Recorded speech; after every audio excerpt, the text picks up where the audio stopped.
이렇게 집착할 때 원했던 모든 게 현실이 됩니다. 세상의 소리를 무시하고 이렇게 나아가세요. 한 남자의 집착으로 시작된 브랜드, 그 한 가지 아이디어는 어느새 한화로 4조가 넘는 가치를 지니고 있습니다. 그리고 그 브랜드는 세계적 운동선수들과 수조 원대 기업가들도 매일 24시간 동안 이용하며 최고의 하루를 만들어주고 있죠. 그 브랜드의 이름은 훅, 그리고 그 아이디어를 떠올린 남자의 이름은 윌 아메드입니다. 이번 영상에선 애플, 나이키를 이겨버린 훅의 스토리와 그런 훅의 성공을 만든 윌의 비밀을 여러분과 함께 나눠보려고 합니다. 윌은 이민자 출신의 아버지와 작가였던 어머니의 외동아들로 자랐습니다. 그는 자신의 어린 시절을 이렇게 기억하죠. 저의 가정은 정말 평범했습니다. 다른 점이라곤 제가 호기심이 많았다는 것과 운동 그리고 테크 기계들에 관심이 많았다는 거였죠. 그리고 이 두 가지가 지금의 저를 만들었습니다. 윌은 자신의 성공을 만든 성격은 스포츠를 하며 들은 한 선생님의 조언으로부터 영감을 받았다고 말합니다. 제가 초등학교 5학년 운동회 날이었어요. 저는 마지막 순서인 계주를 준비하고 있었는데 장거리 달리기를 하기로 한 친구가 아파서 담임 선생님이 대신 뛸 사람을 찾더군요. 저에겐 마지막 순서인 계주가 중요했기에 아이들 뒤에 숨어 있었어요. 하지만 선생님은 제 이름을 부르시더니 이렇게 말씀하셨습니다.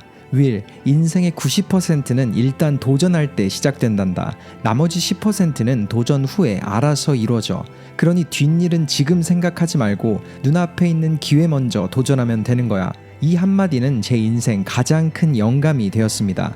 그는 이때 도전 뒤에 실패를 보기보다 눈앞에 기회를 잡는 게 중요하다는 것을 깨달았습니다. 그리고 운동 말고는 좋아하던 게 테크 기계였기에 10대 때 자신이 아르바이트를 했었던 이유가 보이스 리코더, 아이팟 등의 기계들을 사기 위해서였다고 해요. 그리고 그 안에서 윌은 한 가지 패턴을 찾아냅니다.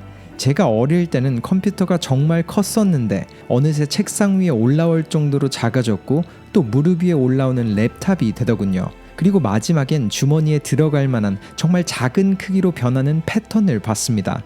그렇게 점점 작아지는 컴퓨터를 보며 언젠간 우리 몸에 붙이고 다닐 정도로 작아지겠구나 이런 생각이 들었습니다. 운동과 테크놀로지에 관심이 많았던 윌, 그의 꿈은 대학교에 들어가며 서서히 그 윤곽을 드러내기 시작합니다. 스쿼시에 재능이 있던 윌은 장학생으로 대학에 들어갔고 매일 달라지는 컨디션 그리고 퍼포먼스가 너무도 신경이 쓰였다고 해요. 그래서 이런 생각을 가지게 되죠.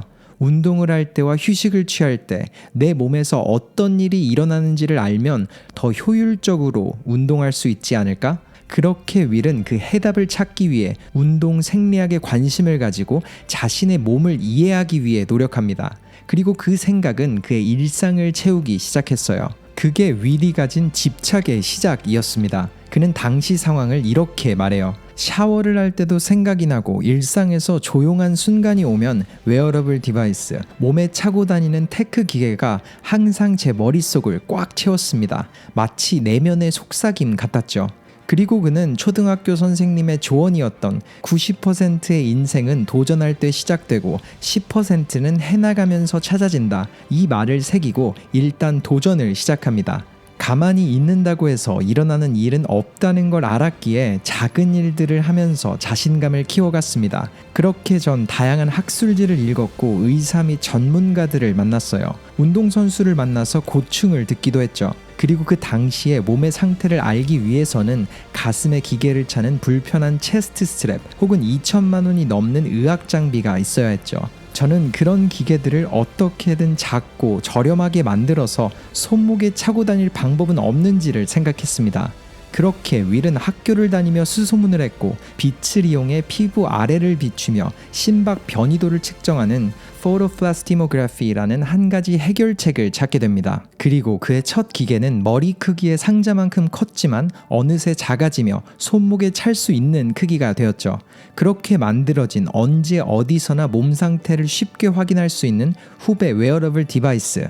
그의 첫 고객 100명 중 2명은 세계적인 수영선수 마이클 펠프스와 농구계의 살아있는 레전드 르브론 제임스였다고 합니다. 물론 이 외에도 수많은 우여곡절들이 있었다고 해요. 고객들이 한 번 사용하기 시작하면 제품에 큰 만족을 느꼈지만 $500라는 저렴하지만은 않은 가격 탓에 구매를 망설이는 고객들이 너무도 많았죠. 그렇게 무려 3번이나 파산 위기를 맞았고 초기엔 투자자를 유치하는데 엄청난 어려움이 있었다고 합니다. 그 당시 훅은 가치는 전달하지만 돈은 벌지 못하는 그런 사업이었습니다. 그렇기에 투자자를 찾기가 너무도 힘들었죠. 하지만 하늘이 무너져도 솟아날 구멍은 있다라는 말처럼 7년간 해온 제품을 판매하는 방식을 버리고 낮은 금액으로 매달 서비스를 구독하는 형식으로 사업 모델을 바꾸자 훅의 성장 곡선이 만들어졌습니다. 그렇게 훅은 시리즈 F까지의 펀딩을 받았고 웨어러블 헬스 디바이스 시장에서는 애플과 나이키를 이기며 2021년 하나로 4조 원 가치를 가진 기업이 되었습니다. 그리고 윌은 멈추지 않고 나아가고 있어요.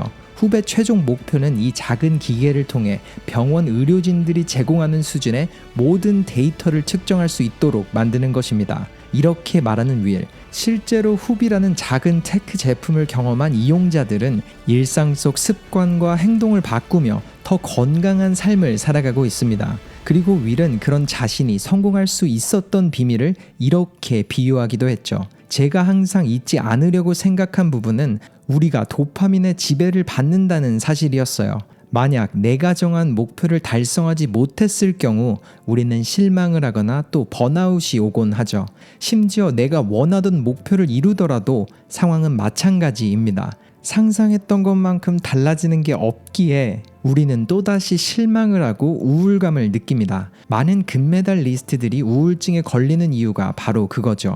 그렇기에 제가 추구하는 최적의 상태는 도파민 시스템에 지배당하지 않는 상태입니다. 그냥 매일 조금씩 나아지려고 노력을 하는 거죠. 일이 잘 풀린다고 해서 기분이 좋고 반대로 일이 안 풀려서 기분이 나쁘다면 그런 사람은 성공을 이룰 수도 유지할 수도 없습니다. 그렇기에 내가 지나온 길, 성취한 목표들에 대해 감사하는 마음을 가지며 과거나 미래가 아닌 현재에 머물러요.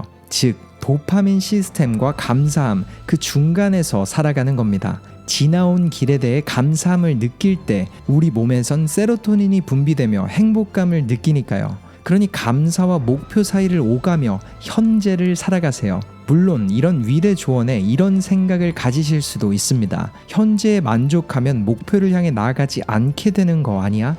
하지만 감사함과 안일함은 전혀 다른 결과를 불러옵니다. 이룬 것에 대해 만족하고 나아가지 말라는 게 아니라 때론 미래에 성공한 나를 생각하며 기대에 차서 나아가다가도 성취한 목표들을 돌아보며 현재를 느끼라는 말이죠. 즉 미래를 위한 목표 설정과 내가 이미 성취한 것에 대해 감사함을 느끼는 그 사이에서 나아갈 때 가장 행복하고 더 큰 결과를 만들 수 있다고 윌은 말합니다. 그리고 그는 두 번째 자신의 비밀로 특별한 실패와의 관계를 언급했습니다. 제품 개발 과정과 수많은 역경들 속에서 저는 실패와의 특별한 관계를 만들었습니다. 물론 현 시대의 수많은 기업가들은 실패가 필요하다며 실패를 찬양하기도 하죠. 물론 다 틀린 말은 아닙니다. 하지만 확실한 건 실패에 대한 걱정과 두려움이 무언가 시도하는 걸 멈추게 내버려둬서는 안 된다는 거죠. 즉 우리가 가진 실패와의 관계를 바꿔야 합니다. 실패가 두려워서 도전하지 못한다면 그건 실패와 잘못된 관계가 형성되었다는 뜻이니까요. 나를 죽이지 않는 고통은 나를 더 강하게 한다. 저는 이렇게 고통과 실패가 저를 더 강하게 만든다고 생각했습니다. 심지어 그는 여러 번 위기가 찾아왔을 때 훅이 실패했다는 이메일을 투자자들에게 미리 써보며 자기 자신에게 일부러 실패와 두려움을 느끼게 하고 그 공포를 통해 자신을 벼랑 끝으로 내몰았습니다. 그리고 그 결과 그는 실패를 마주하지 않았고 그 이메일은 아직도 보내지지 않고 있죠. 그리고 시작을 앞둔 분들께 윌은 이런 조언을 남깁니다. 시작하기 가장 좋은 때는 지금입니다. 시간이 갈수록 우리의 어깨가 짊어지는 것들은 많아져요. 20대엔 세상의 소리를 들으며 점점 도전이 무서워지고 30대, 40대로 가면 가정에 대한 무게가 드리우죠. 즉, 그 누가 어떤 삶을 살아가든지 가장 시작하기 좋을 때는 지금입니다. 당신의 남은 삶에서 가장 어릴 때가 지금이니까요. 잊지 마세요. 90%의 인생은 도전해야 일어납니다. 나머지 10%는 그 뒤에서 알아서 찾아지는 거예요.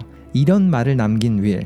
물론 그가 후비라는 기업을 만들며 역경을 마주할 때 주변 사람들은 그에게 후회할 거라고 말하기도 했습니다. 하지만 그는 이렇게 이겨냈다고 해요. 회사에 다니면서 높은 연봉을 받을 걸, 혹은 누군가의 회사에서 사업을 배우고 시작할 걸, 이런 후회들보다 제 머릿속을 채운 생각은 힘든 과정이 있는 이곳이 내가 있어야 할 곳이구나. 이 문장이었습니다. 즉, 고통과 스트레스를 받아들일 때 비로소 성공의 준비가 되는 것 같아요.